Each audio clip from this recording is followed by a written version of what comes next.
Estaba afuera hablando con alguien y vinieron urgentemente a buscarme, diciéndome que era tiempo para estar aquí adentro predicando.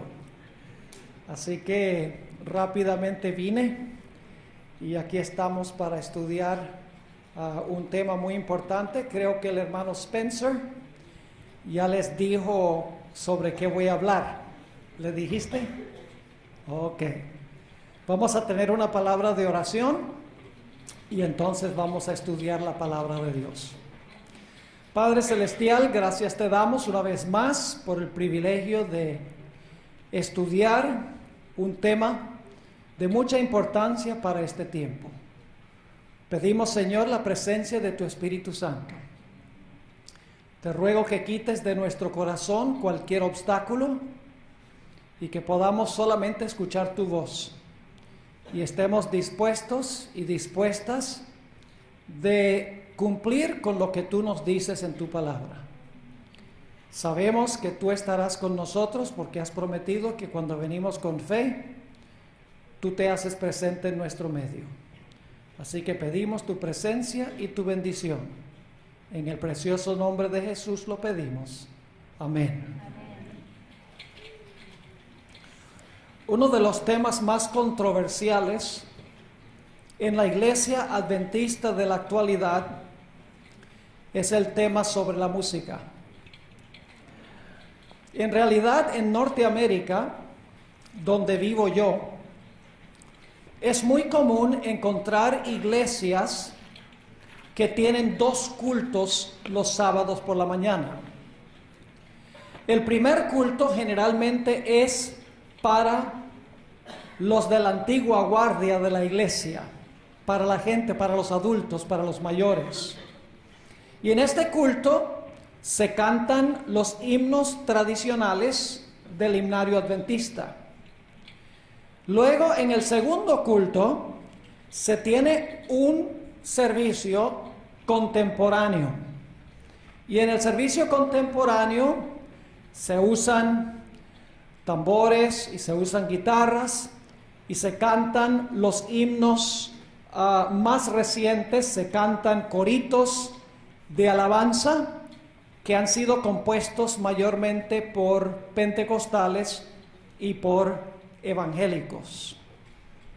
La pregunta clave que queremos hacer esta mañana es esta: ¿cuál de estos dos cultos está más en armonía con el mensaje y con la misión de la Iglesia Adventista del Séptimo Día? Para comenzar, quiero compartir con ustedes dos experiencias que yo tuve en los últimos años, recientemente, para colocar el marco de lo que vamos a estudiar en esta mañana. Hace un tiempo, me invitaron a predicar en un congreso de jóvenes en un evento que fue organizado por una división de la Iglesia Adventista. No voy a mencionar el nombre de la división. En realidad fue, en muchos sentidos, un congreso lleno de bendiciones. El congreso terminó el sábado por la mañana en el culto divino. Y había un grupo de jóvenes que había organizado un concierto esa noche. No fue organizado por la división, fue organizado por un grupo de jóvenes. Un concierto en la plaza de toros de la ciudad, donde habían invitado a un solista muy conocido en la iglesia adventista y también a un grupo muy renombrado que canta en diferentes partes del mundo. Se habían contratado para cantar allí en la plaza de toros en este concierto religioso. Yo no fui a ese concierto, cobraron la entrada, es decir, no fue gratis para entrar. Yo no fui porque yo ya sabía qué clase de música se iba a presentar. Había oído ya algunas canciones del solista y había escuchado también algunas canciones del grupo y sabía que cantan música cristiana contemporánea, una música con la cual en realidad no congenio en ningún sentido. Pero dos sobrinos de mi esposa, que tienen gustos musicales más liberales que los míos, decidieron asistir a este concierto en la Plaza de Toros ese sábado en la noche. Cuando regresaron del concierto, les pregunté cómo había sido el concierto. Y me dijeron, nos sorprendió aún a nosotros el estilo de música religiosa que se cantó allí en ese concierto en la Plaza de Toros. Y ahora les voy a describir exactamente como ellos me lo dijeron. Recuerden que ellos son muy liberales en sus gustos musicales, pero les voy a citar exactamente como ellos me dijeron. Había muchachas presentes con trajes de gimnasia que dejaban muy poco a la imaginación. También el volumen de las presentaciones fue aturdidor. La gente bailaba en la plataforma. Los asistentes silbaban, aplaudían y se paraban sobre las sillas a gritar. El estilo de música en gran medida, dijeron los sobrinos, era una combinación de jazz y pop, pero con letra cristiana. Cuando ellos terminaron de describir esto, yo me preguntaba, ¿será esta la clase de música que a Dios le agrada en una actividad religiosa, en un culto que se le está ofreciendo a Dios? Luego, hace unos 2 años aproximadamente, me invitaron para presentar una serie de temas sobre profecías en otra división, no la misma división, en una actividad que fue organizada por 2 conferencias o por 2 asociaciones. Me habían pedido que preparara una serie de temas sobre el mensaje profético especial que Dios le ha dado a la Iglesia Adventista del Séptimo Día. Así que me senté, preparé una serie de temas que creía iban a ser de beneficio para los jóvenes, fácil para ellos entender. Tomé el avión y viajé las 9 horas que me tomó llegar a esa división específicamente. El congreso se realizó en un coliseo deportivo. El viernes por la noche llegué temprano. Me senté en las graderías o en las sillas del coliseo esperando que llegaran los jóvenes. Pronto los jóvenes comenzaron a llegar. Al principio, poco a poco, y después empezaron a llegar muchos allí al local.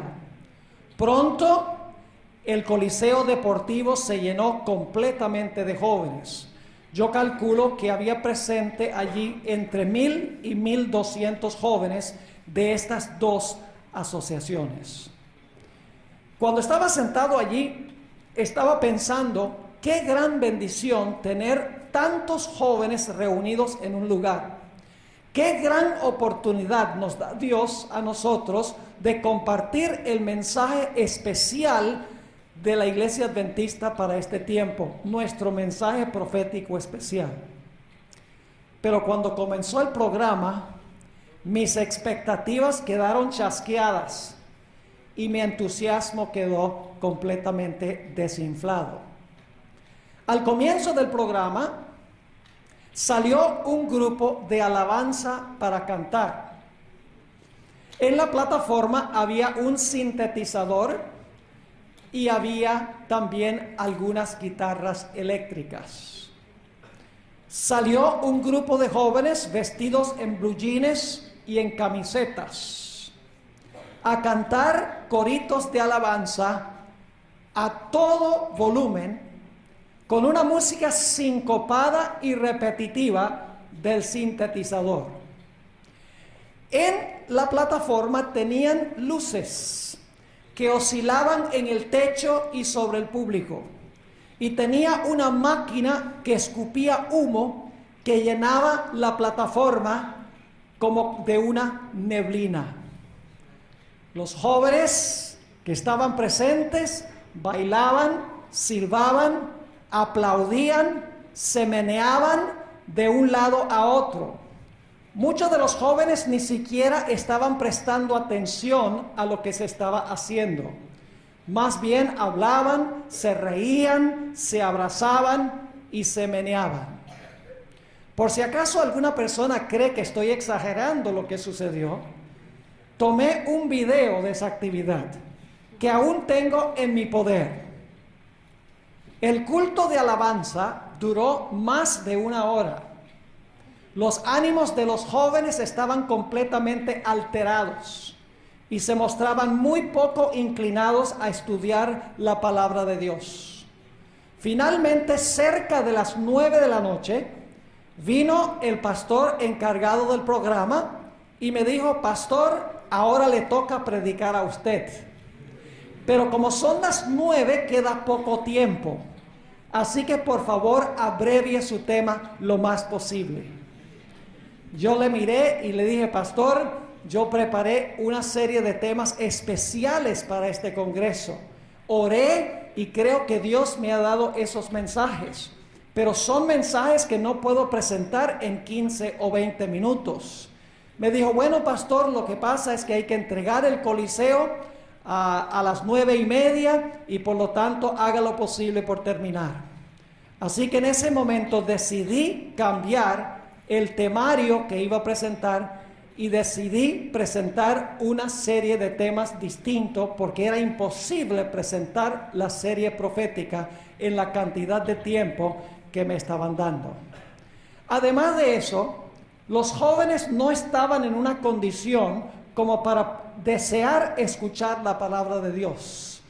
Tomó casi 10 minutos nada más calmar a los jóvenes para que no se rieran y no se abrazaran y para que no gritaran y estuvieran hablando. Lo triste es que durante todo el fin de semana no escuché ni un solo sermón con el mensaje especial de la Iglesia Adventista del Séptimo Día. Todos los mensajes podrían haber sido predicados por un pastor bautista o por un pastor pentecostal. Pero hubo algo bueno que sucedió en ese congreso. Había un joven pastor que le había enseñado a sus jóvenes la forma apropiada de adorar a Dios. Y cuando comenzó el grupo a tocar las guitarras eléctricas y el sintetizador, y empezaron a moverse en la plataforma y empezaron a oscilar las luces y la plataforma a llenarse de humo, este joven pastor se paró con todos sus jóvenes y salió del local en protesta a lo que estaba sucediendo. Los dirigentes, los pastores jóvenes dirigentes, hablaron con los presidentes y le dijeron: este pastor es un pastor rebelde. Yo supe que habían hecho eso y yo fui y hablé con los presidentes y les dije: ustedes no deben regañar a este pastor, ustedes deben felicitar a este pastor, porque este pastor hizo lo que fue correcto. Me hizo esta experiencia pensar de lo que sucedió al pie del monte Sinaí, cuando Israel adoraba el becerro de oro. Era muy semejante. Estaban gritando, estaban danzando, estaban abrazándose, estaban dando vueltas por el local. Yo dije: esto parece el servicio de adoración que tuvo el pueblo de Israel al pie del monte Sinaí. Y la actitud de este pastor joven me hizo recordar la actitud de los levitas, que fueron fieles a Dios en ese momento de crisis. Cuando regresé al hotel esa noche, me hacía yo algunas preguntas. Me preguntaba: ¿será este tipo de culto el que agrada a Dios? ¿Será así como adoran los ángeles? ¿Estaba Elena White equivocada cuando dijo que la música del cielo es armoniosa y melodiosa y que se parece a los himnos de los pájaros? ¿Será este el tipo de música que debe acompañar nuestro precioso mensaje adventista de verdad presente? Esas eran las preguntas que yo me hacía al terminar este culto y al terminar esa semana, ese fin de semana. Pero este evento también me hizo recordar una experiencia en la historia de la Iglesia Adventista del Séptimo Día. Me hizo recordar un campestre. Ahora, para que ustedes sepan qué es un campestre, en los Estados Unidos las asociaciones o las conferencias cada año hacen una reunión. En algunas conferencias dura 10 días, donde invitan a todos los hermanos de la asociación para venir y acampar, y para escuchar seminarios, y para cantar, y para orar, y para disfrutar 10 días de enriquecimiento espiritual. En el año 1900, desde el 13 al 23 de septiembre de ese año, se celebró en el estado de Indiana, en los Estados Unidos, un campestre muy interesante. Elena White nos ha dicho que no tenemos nada que temer del futuro, al menos que nos olvidemos cómo nos ha guiado en el pasado. Y el renombrado filósofo Santayana una vez dijo: los que no aprenden de los errores de la historia están condenados a repetirlos. Yo creo que nosotros podemos aprender mucho de lo que sucedió en este campestre de Indiana. Ahora, el problema que se había presentado en esta conferencia es que estaban enseñando una teología que se conoce como la teología de la carne santificada. Era la idea de que cuando una persona se convierte, en ese momento ya se le quita la naturaleza pecaminosa y tiene carne santa, como tendremos cuando Cristo venga y cambie este cuerpo vil a semejanza de su cuerpo de gloria. Nosotros creemos que tendremos carne santa cuando Jesús venga y nos transforme. Pero ellos estaban enseñando que en el momento de la conversión a la gente se le daba carne santa. Ahora, no voy a dedicar tiempo a analizar la teología que estaban enseñando allí en el campestre de Indiana, porque no es la teología la que particularmente me interesa presentar en esta mañana, porque el problema mayor del campestre no era la teología. Ahora, los líderes de la Asociación General estaban muy preocupados por lo que estaba sucediendo en Indiana.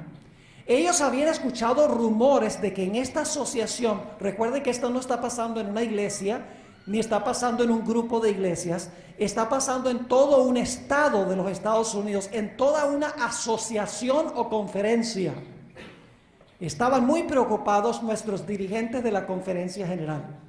Y por lo tanto, mandaron a ese campestre del 13 al 23 de septiembre de 1900 a dos pastores de gran experiencia, altamente respetados en la iglesia adventista.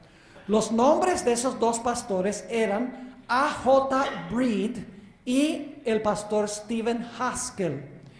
Un autor renombrado de la iglesia adventista, aún se consiguen sus libros hasta el día de hoy. Le pidieron al pastor Haskell y al otro pastor que miraran lo que estaba pasando y que luego le rindieran un informe a los dirigentes de la conferencia general.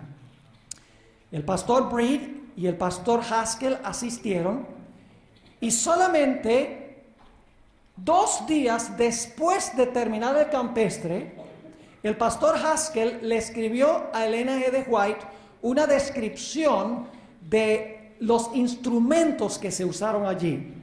Voy a leer ahora la cita a donde el pastor Haskell, escribiéndole a Elena G. White, describe los instrumentos que se usaron. Dice: había un tambor grande, 2 tamboriles, una viola, que es ese instrumento, el bajo, una viola, 2 violines, una flauta y 2 trompetas que se unieron a un órgano y unas pocas voces. Así que fíjense los instrumentos: un tambor grande, 2 tamboriles, una viola o un bajo, 2 violines, una flauta y 2 trompetas que se unieron a un órgano y unas pocas voces. Es decir, estaba cantando, era un grupo. Ahora es interesante notar el himnario que ellos estaban usando en ese campestre. Dice el pastor Haskell, usan el himnario Garden of Spices. En español se traduce jardín de especies, especies o condimentos. Dice, usan el himnario Garden of Spices y tocan, ahora escuchen esto, y tocan piezas bailables con letra sagrada. ¿Entendieron lo último que dije? Tocan piezas bailables con letra sagrada o con lírica sagrada. Ahora, debo decirles algo sobre este himnario que se usó. Para este tiempo, la iglesia adventista tenía 2 himnarios que ya existían. Y había un himnario que se iba a publicar en el año 1900, que se iba a usar por varias décadas después. En el año 1869 se había publicado un himnario que se conoce como, y les voy a decir exactamente, a ver si estoy usando mi computadora y esto me está dando problemas aquí, un momentico.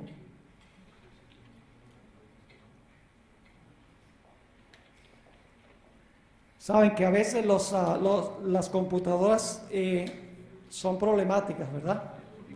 Son una bendición, pero también son un riesgo. Ok, aquí está.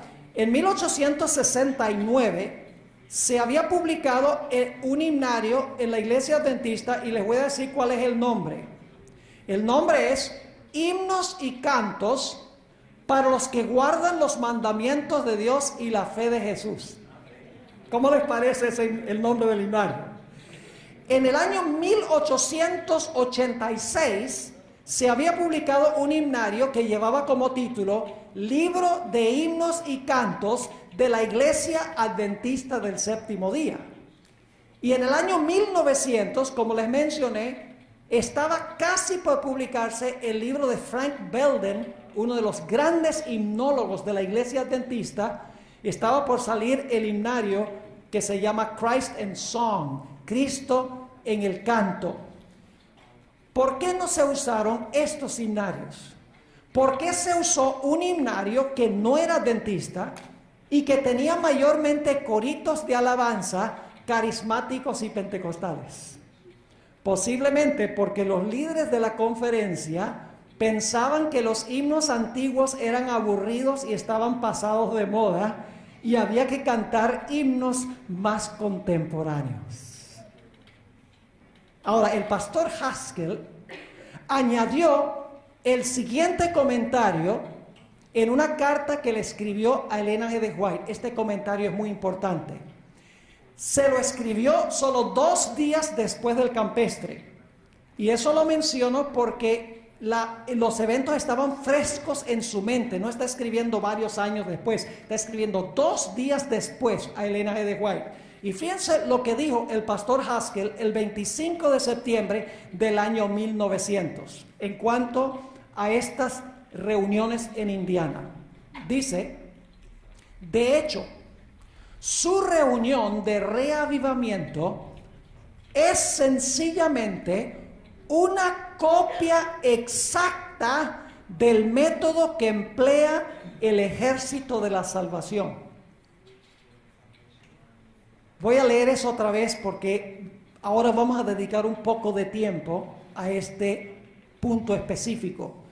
Dice, el método que usan es sencillamente una copia exacta del método que emplea el ejército de la salvación. En inglés se llama Salvation Army.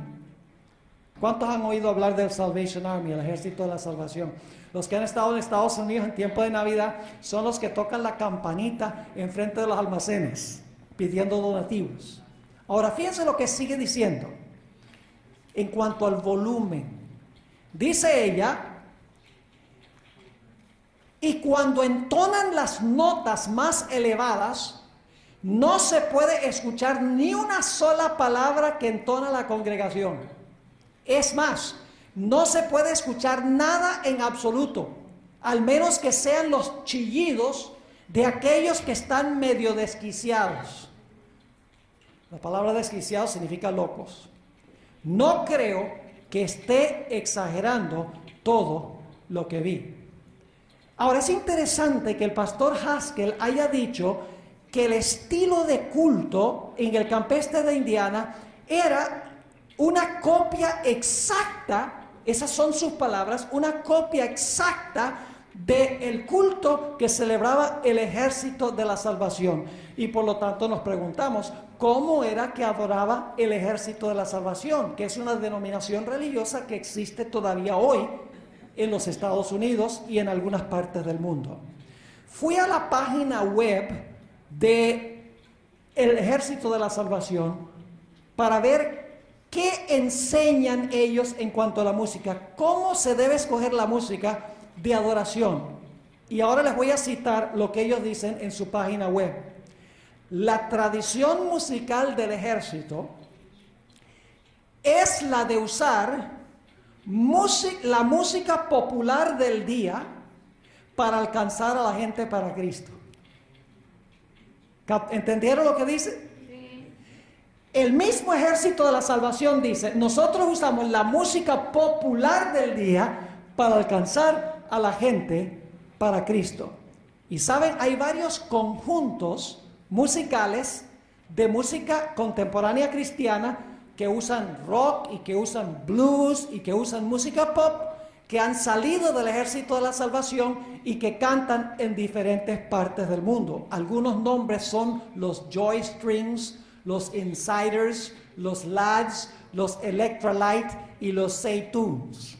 Son nombres de algunos de esos grupos que salieron de allí.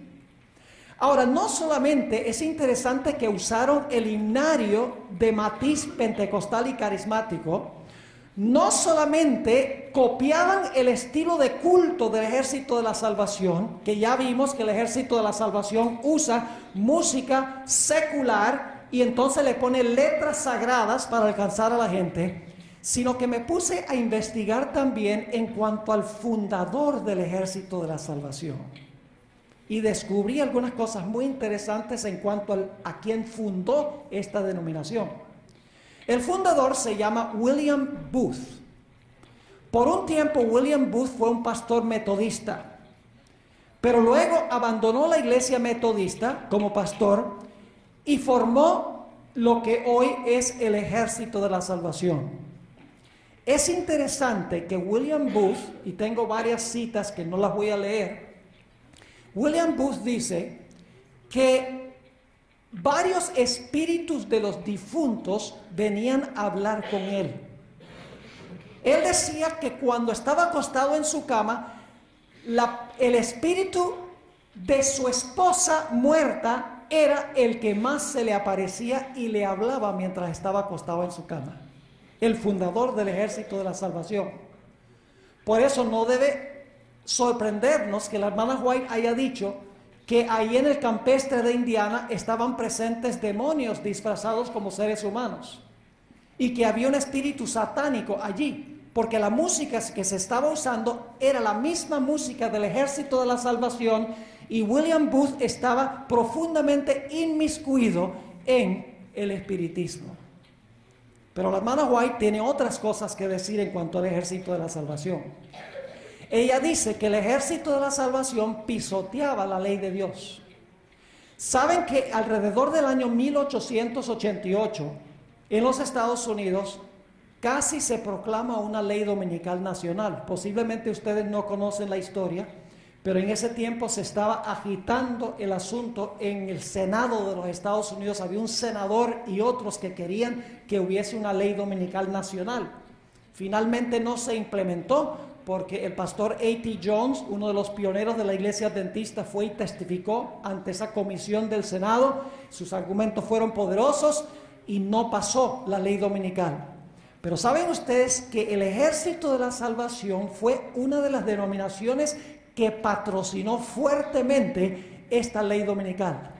Ahora, quiero leerles lo que la hermana White dice en cuanto a la actitud que tenía el ejército de la salvación para con la ley de Dios.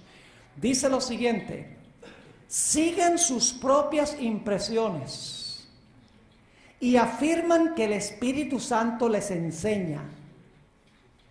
¿Qué hacían los miembros del ejército de salvación? ¿Seguían lo que dice la Biblia?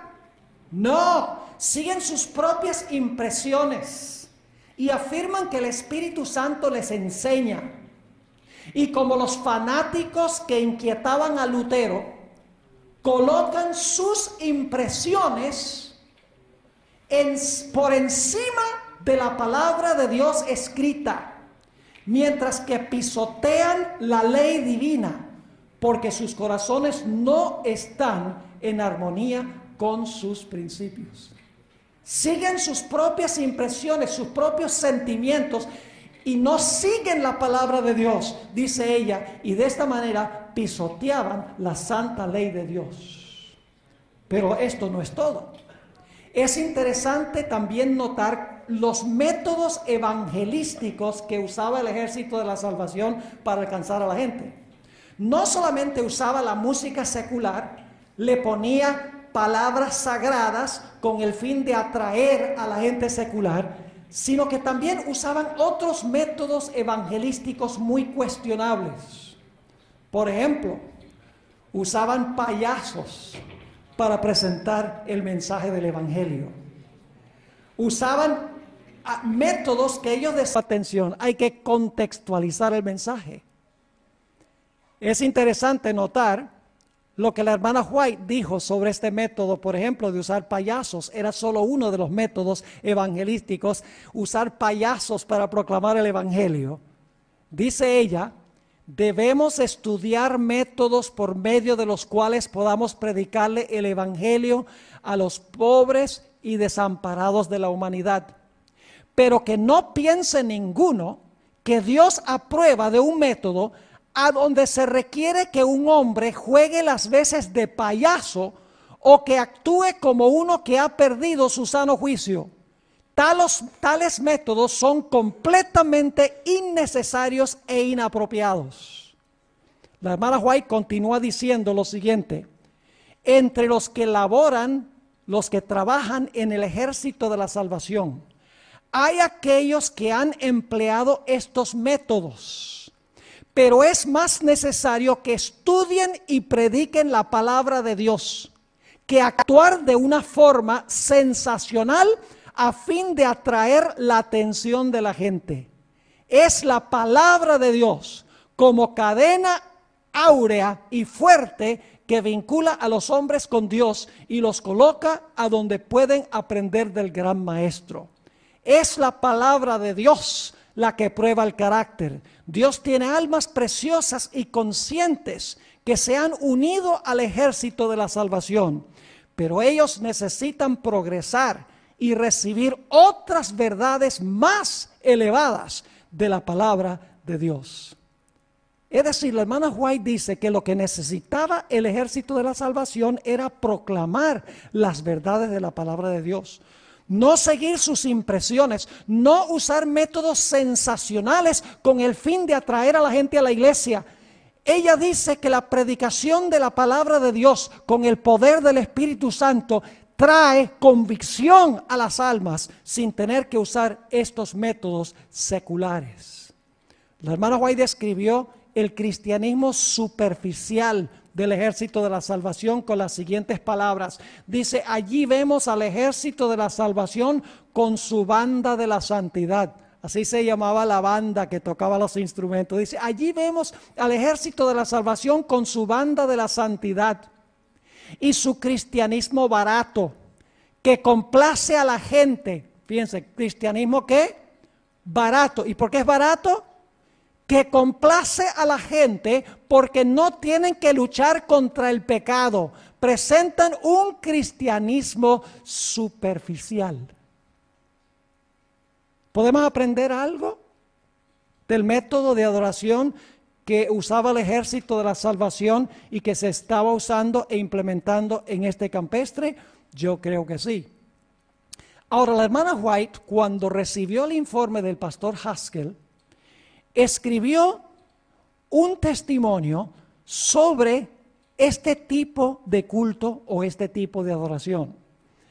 Voy a mencionar solamente algunos de los conceptos que presenta ella. Se encuentran en Mensajes Selectos, tomo 2, en español, entre la página 35 y la página 45.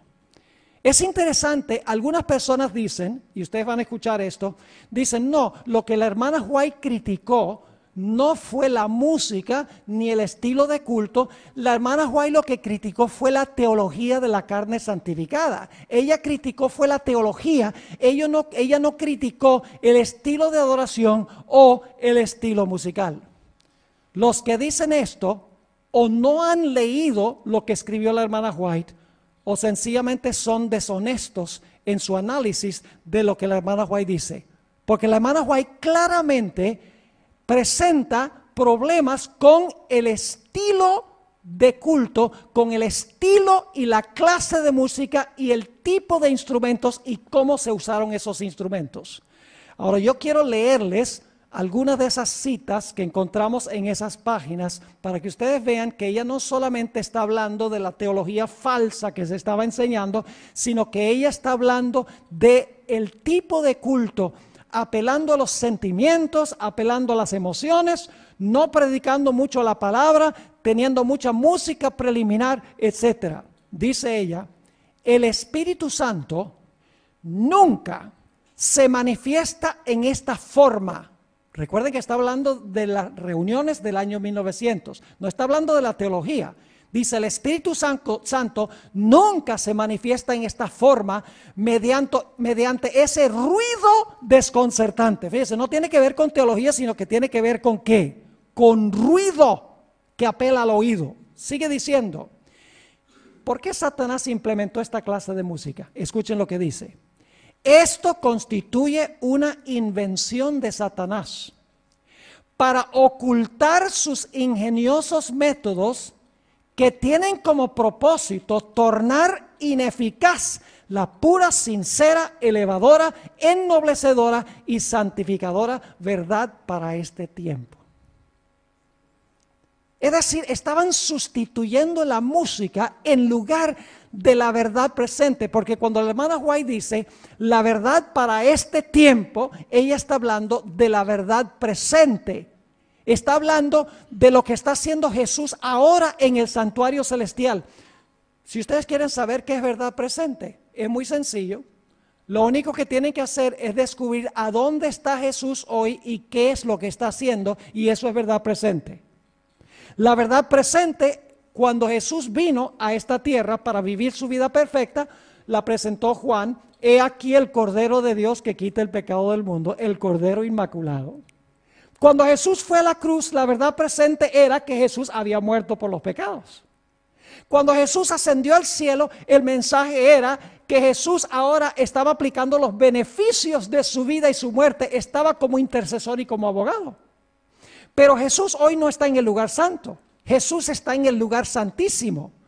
Está purificando el santuario de los pecados del pueblo, y mientras Él purifica los pecados de allá, el Espíritu Santo debe estar purificándolos aquí, porque Dios no va a purificar nada de allá que no haya sido purificado aquí de nuestro corazón.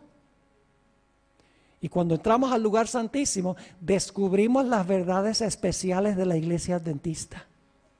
En el lugar santísimo se encontraba el arca del pacto. ¿Qué estaba dentro del arca? La ley de Dios. ¿Qué dice el mundo cristiano en cuanto a la ley de Dios? Oh, eso era para los judíos. Fue clavada en la cruz. No estamos bajo la ley, sino bajo la gracia. No han entrado al lugar santísimo. ¿Qué está en el centro de la ley?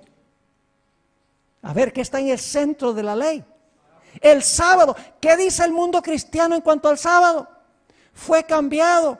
Era para los judíos. No hay que guardarlo hoy. Hay que guardar el domingo en honor a la resurrección. Pero cuando entramos al lugar santísimo nos damos cuenta que la ley está vigente y que el sábado es el día de reposo. También en el lugar santísimo está el pote de maná.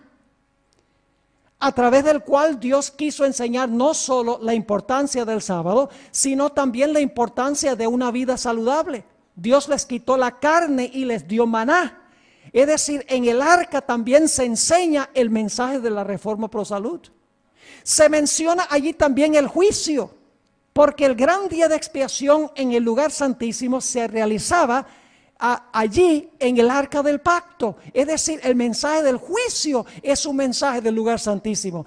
Todos los cristianos dicen, sí, el juicio es cuando Cristo venga. No, cuando uno estudia el lugar santísimo, uno se da cuenta que ahora mismo estamos en el tiempo del juicio.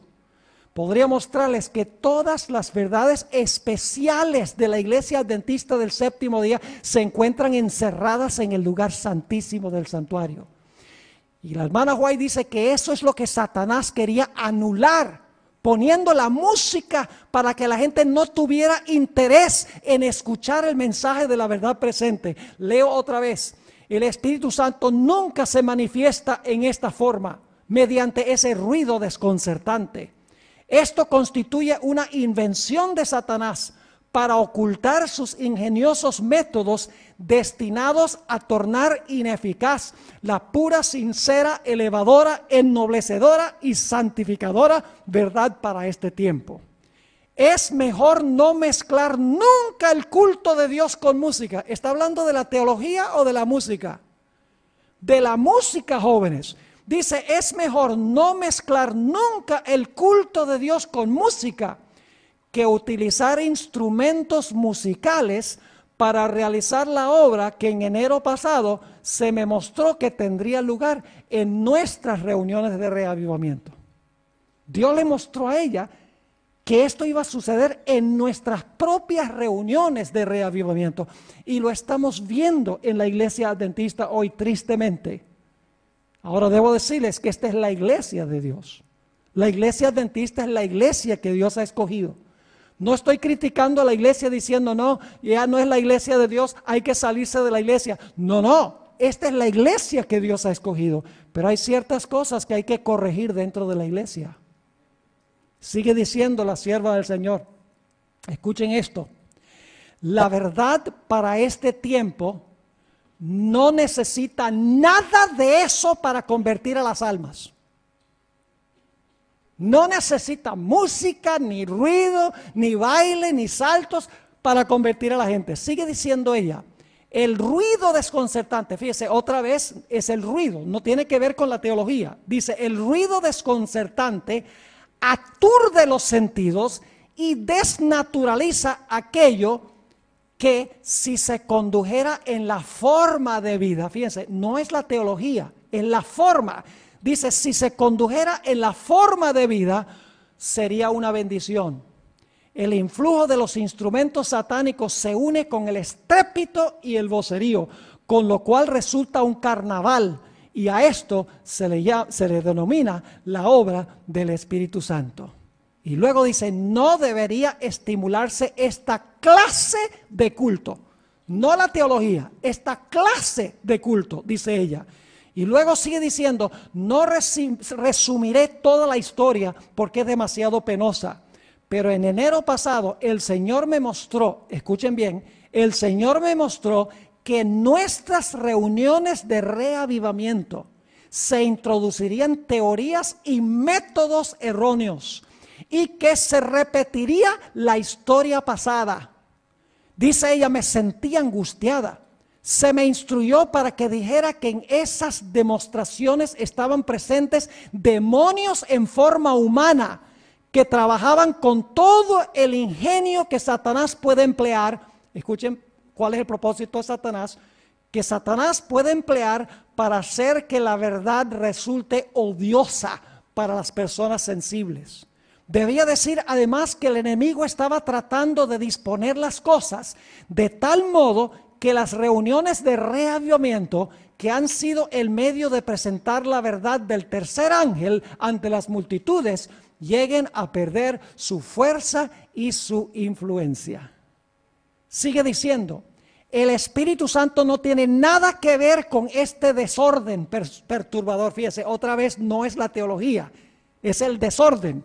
Dice, el Espíritu Santo no tiene nada que ver con ese desorden perturbador y esa varaunda que me fueron mostrados enero pasado. Satanás trabaja en medio del estruendo y de la confusión producida por esa clase de música. Fíjense otra vez, la clase de música, la cual si fuera dirigida debidamente, serviría para alabar y glorificar a Dios. El diablo hace que tenga el mismo efecto que la mordedura ponzoñosa de la serpiente.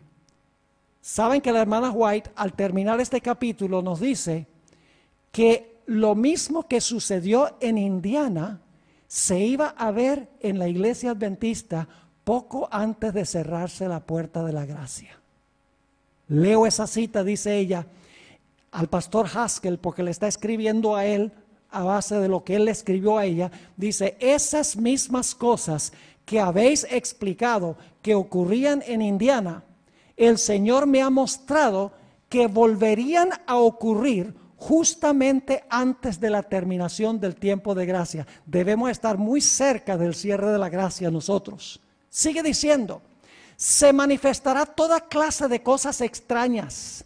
Habrá gritería acompañada de tambores, música y danza. El juicio de algunos seres racionales quedará confundido, de tal manera que no podrán confiar en él para realizar decisiones correctas. Y a esto consideran como la actuación del Espíritu Santo. ¿Estaba hablando Elena G. de White solamente de la teología de la carne santificada? No. Si ustedes leen esas páginas vez tras vez tras vez, ella no solo critica la teología de la carne santificada, sino que critica el estilo de adoración con esa música ruidosa, sincopada, que llevaba a la gente a bailar, porque la música tenía la tendencia a desinteresar a la gente en el mensaje especial para este tiempo.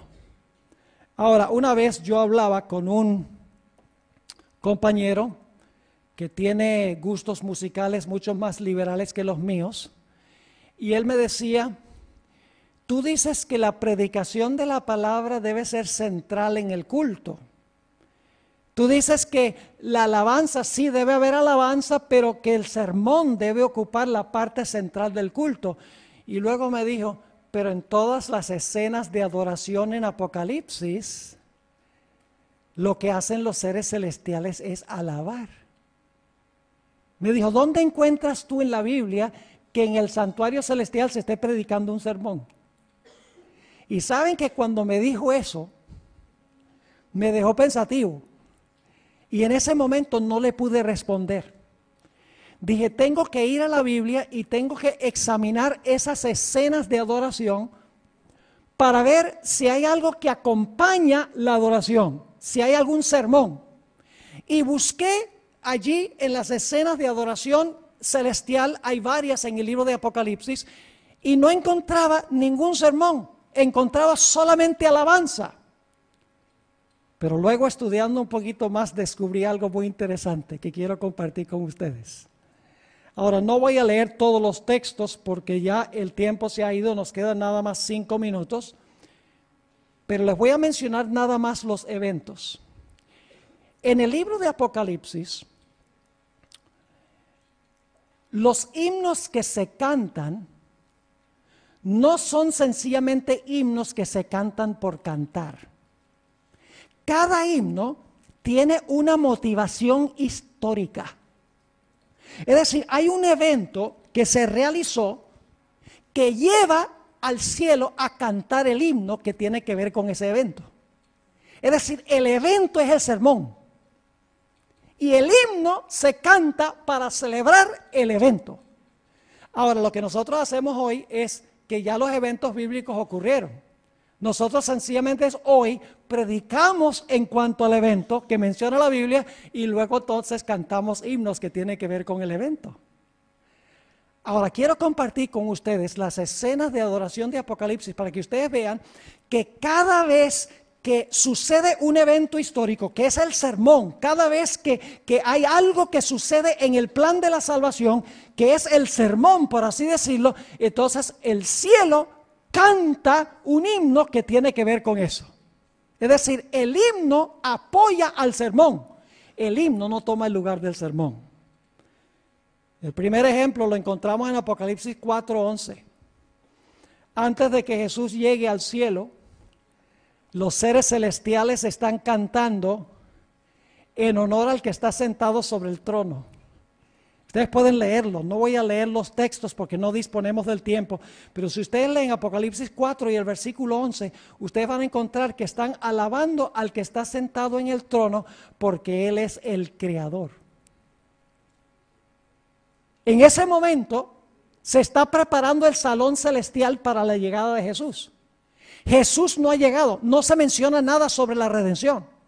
Todo lo que se menciona es que el que está sobre el trono es digno porque Él es el creador de todas las cosas. En Apocalipsis 12, versículo 10 al 12, hay otro himno.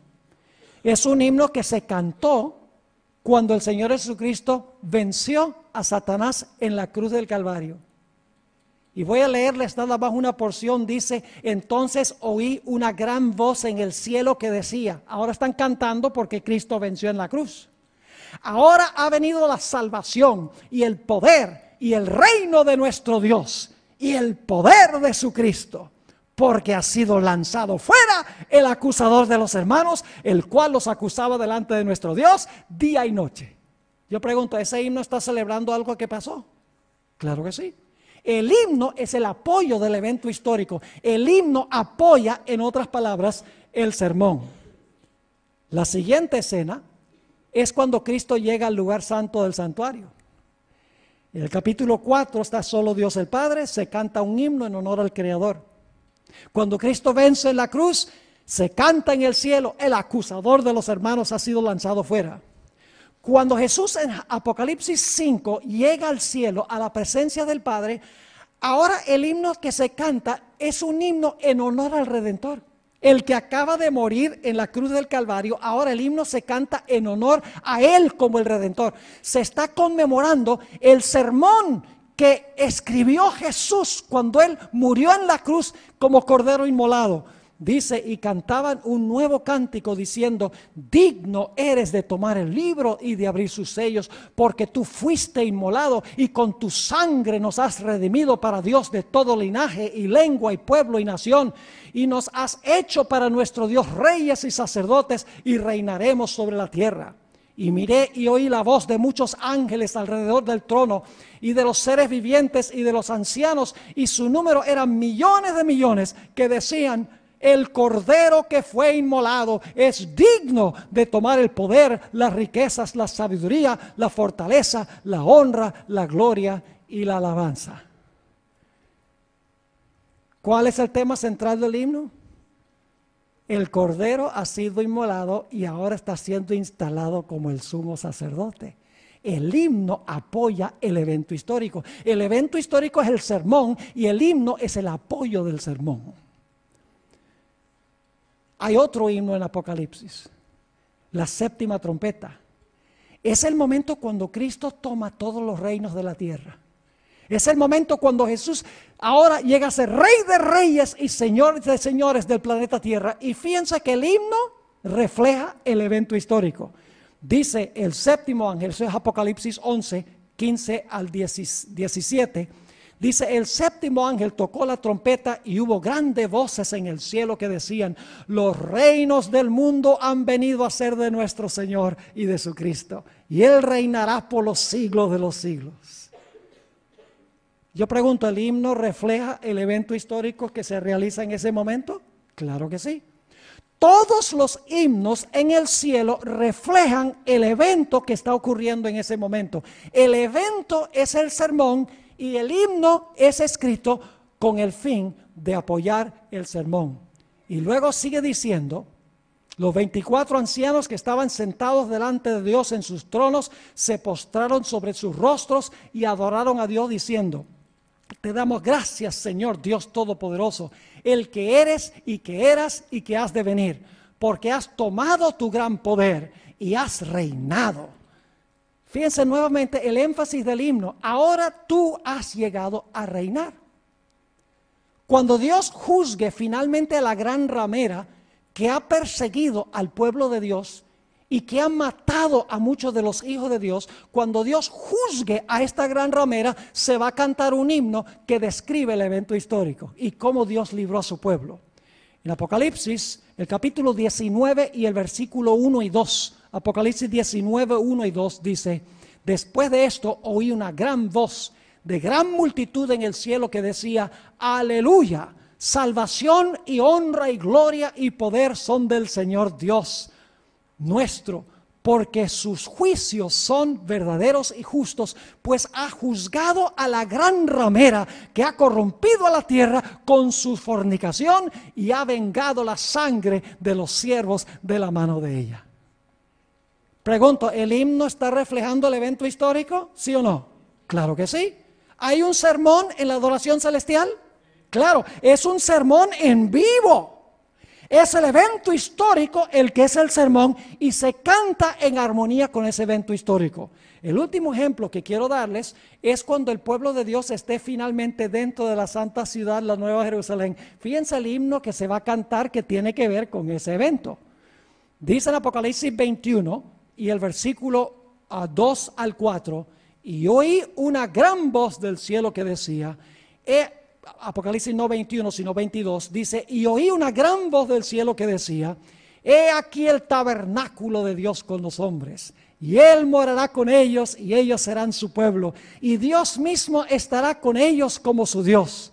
Enjugará Dios toda lágrima de los ojos de ellos, y ya no habrá muerte, ni habrá más llanto, ni clamor, ni dolor, porque las primeras cosas son pasadas. Ese es un himno que va a entonar el pueblo de Dios dentro de la santa ciudad. Yo pregunto, ¿el himno cuadra con el evento histórico? Claro que sí. Entonces, ¿la adoración celestial tiene un sermón? Claro que lo tiene. Es el evento histórico en vivo. Y el himno que se canta es alusivo al evento que ocurrió. La única diferencia es que esos eventos ya ocurrieron. Y cuando nosotros hoy en día predicamos un sermón relatando, por ejemplo, que Cristo vino a la tierra, vivió una vida santa, murió en la cruz, resucitó de los muertos, fue al cielo a interceder, está ahora en el lugar santísimo purificando el santuario. Cuando nosotros predicamos sermones sobre esos eventos, debemos cantar himnos que tienen que ver con el evento que nosotros estamos conmemorando. En cortas cuentas, apreciados hermanos y jóvenes, nuestra doxología debe reflejar nuestra teología. Repito, nuestra doxología debe reflejar nuestra teología. Nuestros himnos deben reflejar nuestra teología especial de la iglesia adventista. ¿Cómo podemos nosotros cantar estos himnos insípidos, repetitivos, compuestos por pentecostales y carismáticos? Dios los bendiga, hay mucha gente sincera en esas iglesias, no estoy echándoles tierra a ellos, pero ¿cómo como adventistas nosotros vamos a usar esos coritos repetitivos, superficiales e insípidos cuando nosotros tenemos una verdad presente diferente que estamos conmemorando? Nuestros himnos deben reflejar nuestras creencias.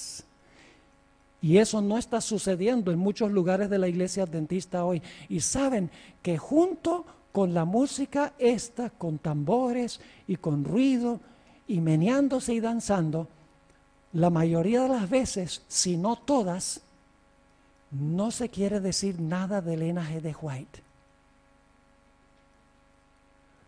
Porque es un aguijón en la carne. Porque ella contradice lo que se está haciendo.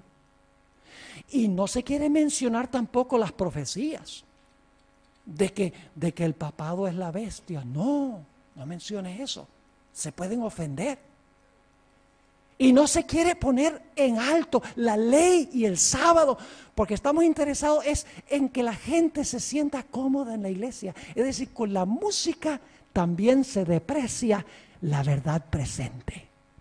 Eso es lo que la hermana White dice que estaba sucediendo en Indiana. El propósito de este estilo de culto era anular el efecto de la verdad presente, la verdad que necesita el mundo en este tiempo en forma especial. Quiero leer una última cita.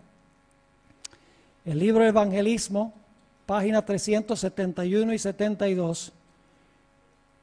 Está hablando la hermana White de la ostentación, porque muchos músicos hoy en día en realidad lo que hacen es ostentar por su vestimenta, por su tono de voz y por sus acciones. Es más ostentación que culto y adoración, dice ella. La ostentación no es religión ni santificación.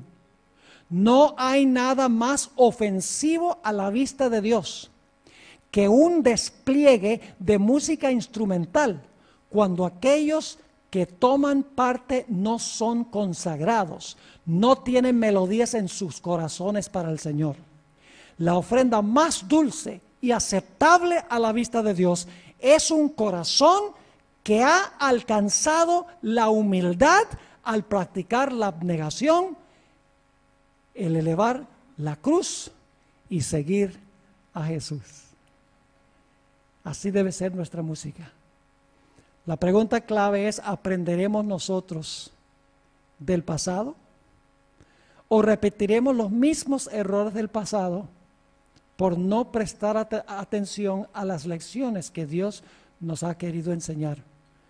Yo veo hoy en día en la iglesia adventista muchos movimientos positivos de regreso otra vez al estilo de culto que honra y glorifica de verdad a Dios. Quiero decirles que no todo es negativo. Hay jóvenes por montones, por miles, en diferentes países del mundo. Este es un ejemplo, este primer evento tipo GYC que están haciendo en Portugal.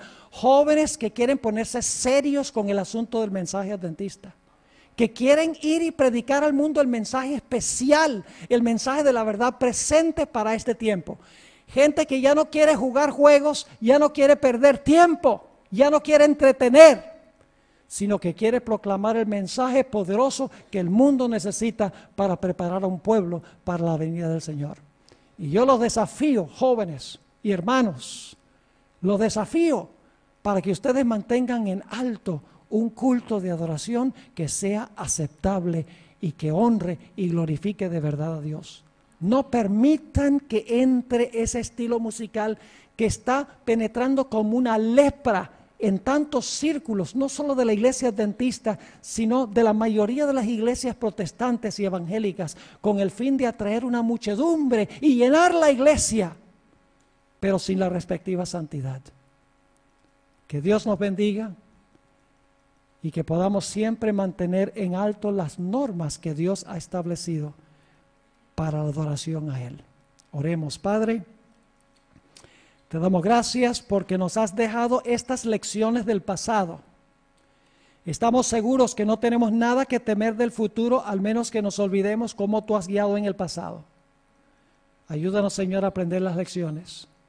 Te ruego, Señor, que tú bendigas a esta juventud de Portugal, que tú bendigas a los dirigentes de la iglesia, de esta unión en Portugal, de esta división. Señor, te ruego que tú le des a nuestros dirigentes sabiduría, visión, consagración, para llevar adelante la obra como tú quieres que la obra se lleve adelante. Y te ruego, Señor, que tú santifiques a esta juventud, que puedan ser un ejército poderoso para salir y a encender a Portugal con el mensaje de la verdad presente. Gracias, Padre, por haber estado con nosotros en nuestro estudio. Y gracias por escribir estas cosas en nuestro corazón, porque te lo pedimos en el precioso nombre de Jesús. Amén.